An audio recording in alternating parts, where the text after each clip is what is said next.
During the recent devastating wildfires in Los Angeles, people faced more than just the raging flames.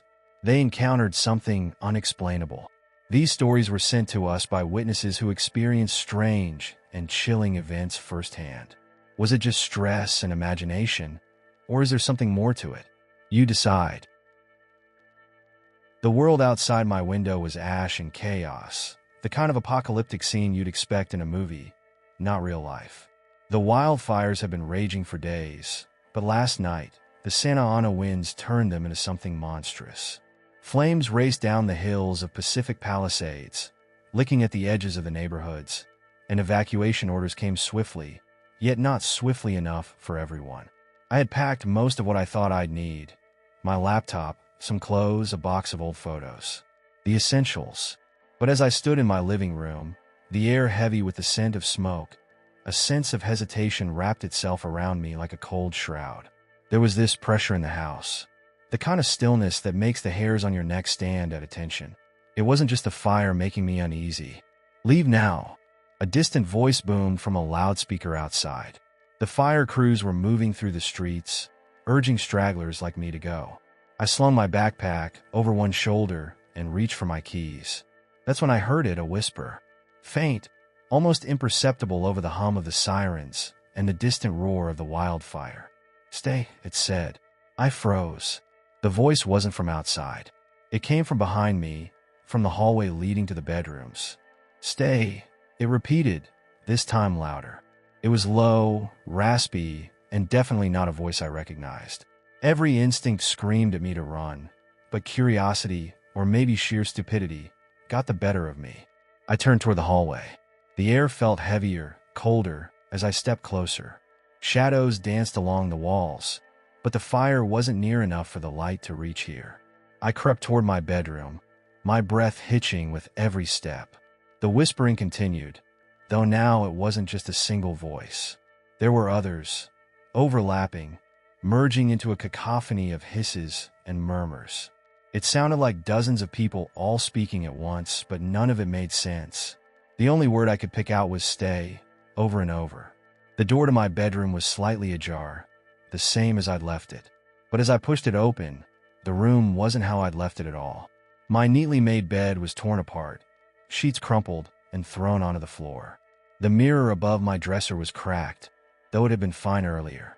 And written on the wall in jagged black soot was a single word: "Stay." I staggered back, my chest tight with fear. The whispers grew louder, angrier. "Stay with us," they demanded. "No," I whispered, more to myself than to whatever. This was... My mind raced, trying to rationalize. Smoke inhalation. Stress. The chaos outside playing tricks on me. But deep down, I knew this wasn't something I could explain away.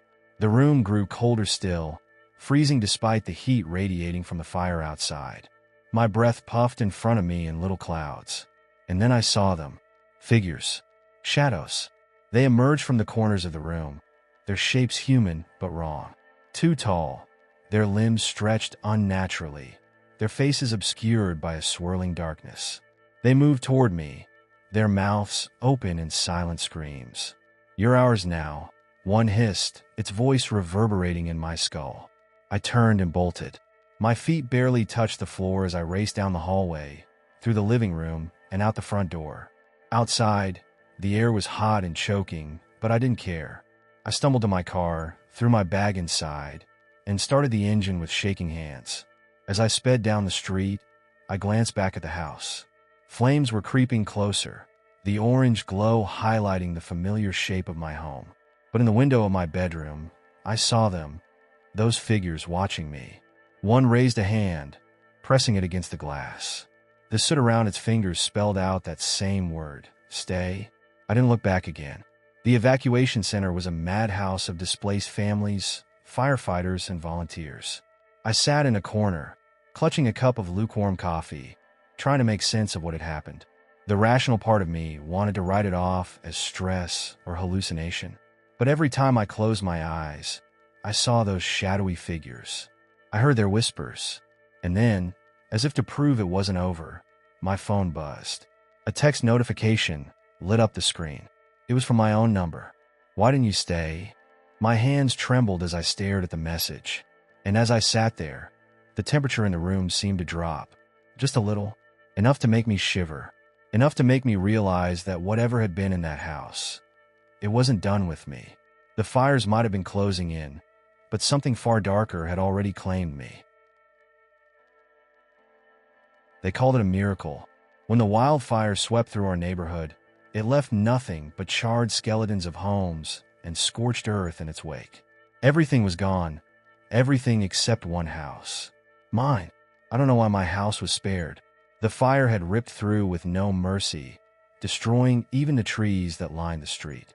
My neighbors' homes were reduced to ash, but my little blue two-story sat pristine, untouched. The media came and took pictures, the firefighters scratched their heads, and the insurance inspectors threw their hands in the air. A pocket of wind saved it, they theorized. Some kind of freak airflow phenomenon, but I knew they were wrong. The air that night had been still, heavy with heat and dread. No wind had saved my house. Something else had. It started the night I returned to the wreckage of my street. Authorities were still patrolling the area, but they couldn't stop homeowners desperate to see what was left of their lives. Most of my neighbors stood staring at the heaps of smoldering rubble that had once been their homes. Some cried. Some didn't even have the strength for that. I stood in front of my house, perfectly intact, with a different kind of emotion, unease. As I stepped onto the porch, the creak of the wooden boards felt louder than usual. It wasn't just the absence of neighborhood sounds. There was a weight in the air, like the house itself was holding its breath. I unlocked the door and stepped inside, half expecting something to feel off. But everything was normal, exactly as I'd left it. Not a single piece of furniture out of place, not a single scorch mark. It was eerie, sure, but I was grateful. At least I had a roof over my head, unlike everyone else on my street. That night, I barely slept. It wasn't just the guilt of knowing my neighbors had lost everything while I hadn't. It was the house itself.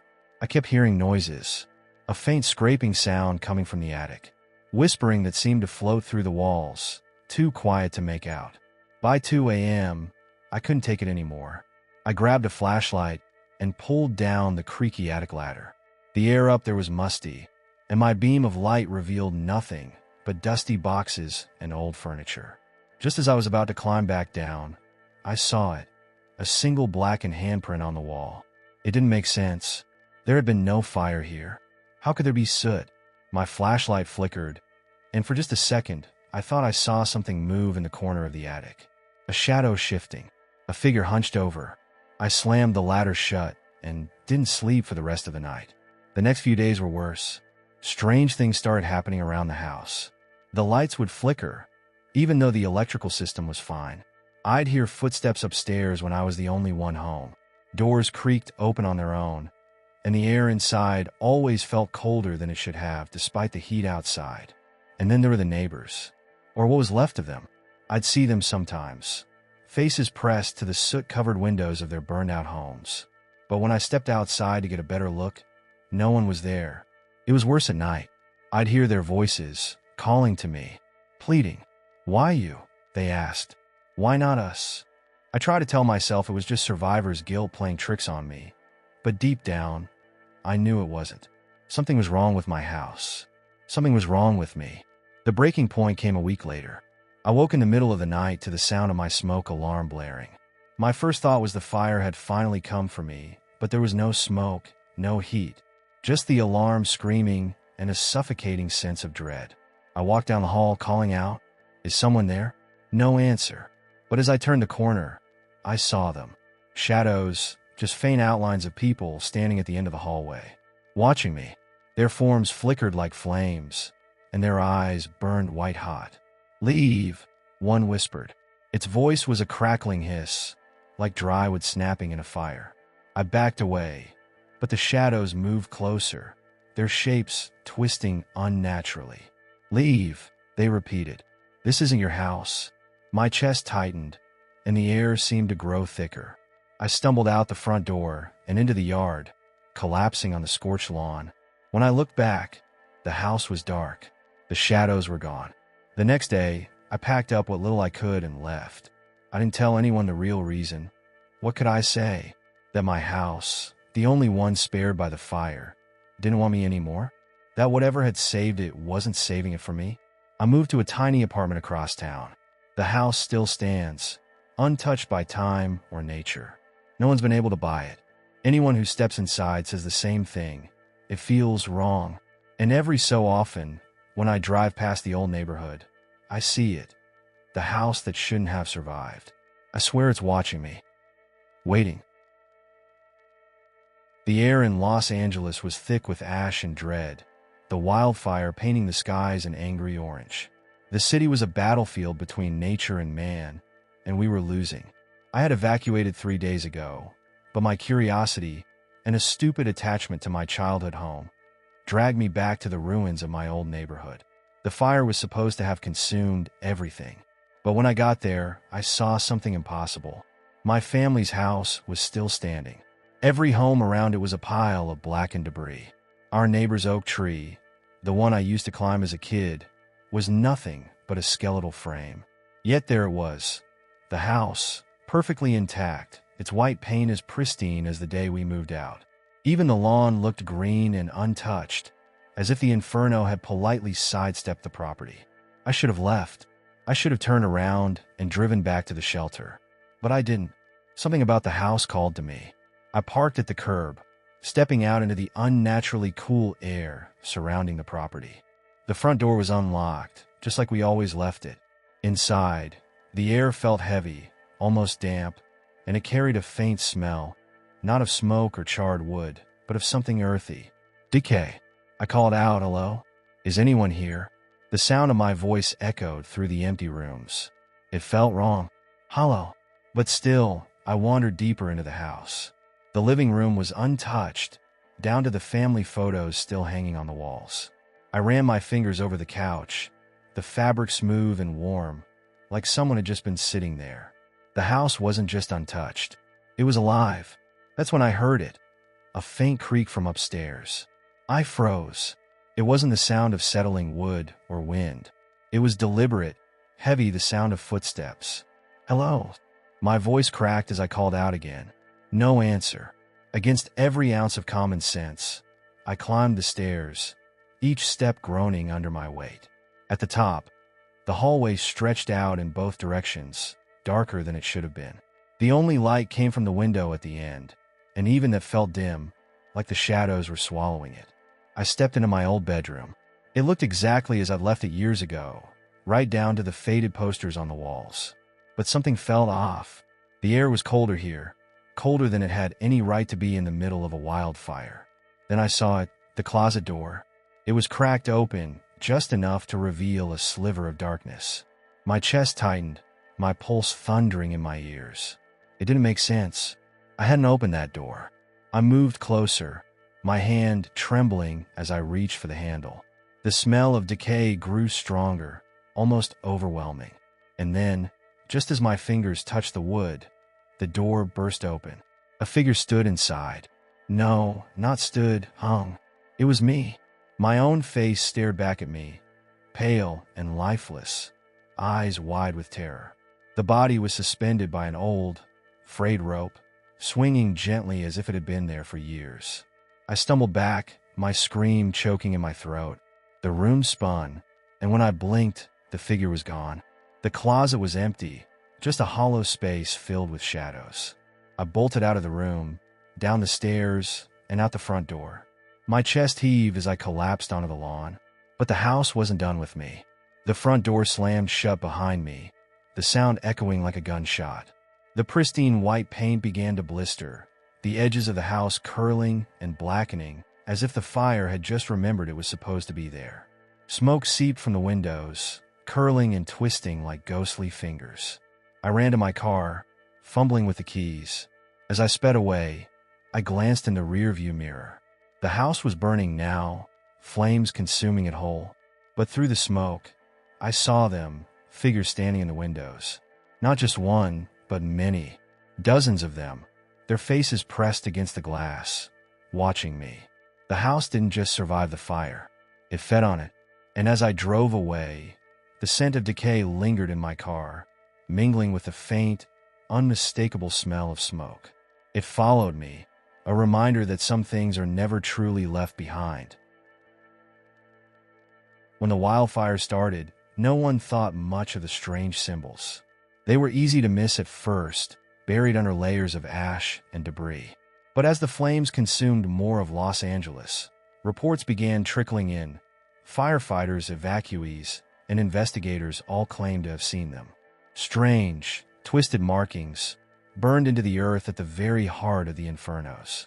I didn't believe the rumors until I saw one myself. I was volunteering with a disaster response team, delivering supplies to families who had lost everything. We were stationed near the edge of Griffith Park, where the fire had burned so hot that even the rocks had cracked and split. As we unloaded water and blankets, one of the firefighters called us over. "You gotta see this," he said, his voice low. A group of us followed him to the blackened ground where the flames had been their fiercest. At first, it looked like nothing, just scorched dirt and the charred remains of trees. But then I saw it. The symbol.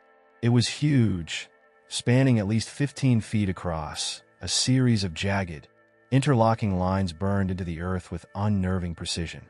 The edges of the markings were too clean, too deliberate, to be the result of random fire patterns. It looked ancient, almost ritualistic. "What the hell is this?" someone muttered. The firefighter shook his head. "We've seen it at 3 other sites, always at the center of the burn." "Is it graffiti? A prank?" I asked, though I knew no one could have made this. "Not here, not in these conditions." "No idea," he replied, glancing around uneasily. "But every time we find one of these, the fire comes back." I didn't understand what he meant until the wind shifted. It carried with it the faintest whiff of smoke, and the firefighter swore under his breath. "Get back to the trucks. Now." We scrambled to leave, but I couldn't stop staring at the symbol. Something about it felt alive. The lines seemed to shimmer, as if the heat radiating from them wasn't entirely gone. For just a moment, I thought I saw movement, a faint ripple, like a shadow flickering across the scorched ground. That night, I couldn't sleep. The image of the symbol was burned into my mind, and every time I closed my eyes, I saw it. Twisting, shifting, pulsing. It felt like it was calling to me, whispering something just beyond the edge of hearing. I did what anyone would do. I searched online, but the results were disappointing. The few mentions of symbols at wildfire sites were buried in conspiracy forums, mixed in with tales of aliens, government experiments, and curses. None of it seemed credible, but one post caught my attention. "The Mark of the Flamebringer," it read. The user claimed that similar symbols had been found at the sites of other massive fires. Australia, Siberia, even Greece.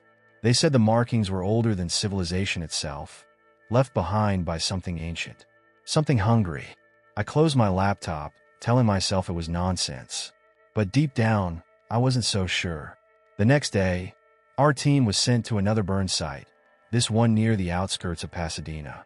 The devastation was the same. Rows of blackened houses, scorched trees, and the smell of smoke lingering in the air. I was unloading supplies when I saw it again. The symbol. This one was smaller, but it was identical to the one I'd seen before. The same jagged lines, the same unnerving precision. I approached it cautiously, my heart pounding. The air around it felt hotter, though the fire had long since been extinguished. As I stood there, staring, I heard something. A low, almost imperceptible hum. It wasn't coming from the trucks or the other volunteers. It was coming from the symbol. I crouched down, hesitating before reaching out to touch the edge of one of the lines. The moment my fingers grazed the scorched earth, the hum turned into a roar. Heat surged through me, and for a split second, I wasn't in Pasadena anymore.